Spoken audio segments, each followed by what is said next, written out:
Hello and welcome back to our channel. So today in this video we are going to discuss about how to send file in Messenger. So without wasting much of our time, let's get straight into the video. So first of all you need to do is simply tap on My Files or File Manager app.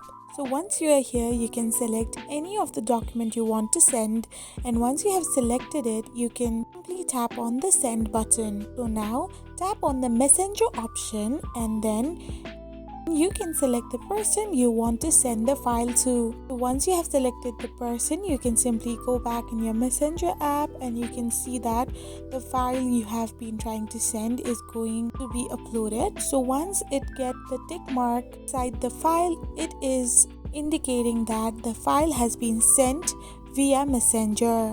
I hope you found this video helpful, so don't forget to hit that subscribe button and do give us a thumbs up.